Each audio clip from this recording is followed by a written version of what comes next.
ఇప్పుడు మీరు యాక్టింగ్ చేస్తూ ఉన్నారు. ఎన్నో మూవీస్‌కి మీరు చాలా జెన్యూన్‌గా రివ్యూస్ రాసారు. ఎంతోమంది డైరెక్టర్స్ మీకు కాల్ చేశారని చెప్పారు. మీ ఇంటర్వ్యూస్ చాలా చూసాను నేను.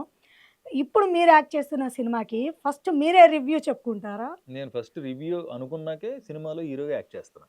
ఆ! నా సినిమా గురించి పూర్వాపరాలు తెలుసుకున్నాక.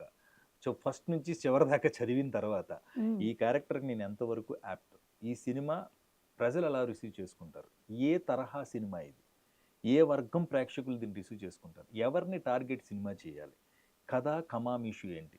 డైలాగ్స్ ఎలా ఉంటాయి? పాత్రలు ఎలా ఉన్నాయి? ఇవన్నీ స్క్రీన్ మీకు ప్లే ఎలా రివీల్ ఉంది? చేస్తారా? ఇవన్నీ చూసుకున్న తర్వాతే ఆ! ఇప్పుడు నేను సినిమాలో హీరోగా చేస్తున్నా. అంటే నాకు తెలిసి మీ అది క్యారెక్టర్ నేను వరకే ఇచ్చుకున్న రివ్యూ. చెప్తారేమో ఎలా అనుకుంటున్నాను. ఎలాగా? మీ క్యారెక్టర్ వరకే చెప్తారేమో మొత్తం రివీల్ అమ్మో! ఇప్పుడు చేస్తారా అని లేదు నాకు అది. హీరోకి, హీరోయిన్‌కి మెయిన్ క్యారెక్టర్స్ కనుక ఎప్పుడు రీడింగ్ ఇస్తారు. ఏ హ్మ్. డైరెక్టర్ అయినా మొత్తం కథంతా చెప్తారు.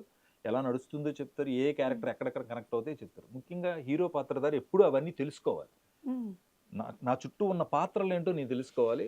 నేను ఇప్పుడు నేను చేస్తున్న ఆత్మకథ సినిమాకి సంబంధించి డైరెక్టర్ కొండ్రెడ్డి శ్రీనివాస్ గారు నాకు బాగా క్లోజు. హ్మ్. మేము రోజు ఇంచుమించు 1 మంత్ ట్రావెల్ చేసి దాని గురించి డిస్కస్ చేసి ఏ పాత్ర ఎప్పుడొస్తది? ఎవరెప్పుడెళ్తారు? ఏ డైలాగ్ ఎలా ఉంటది?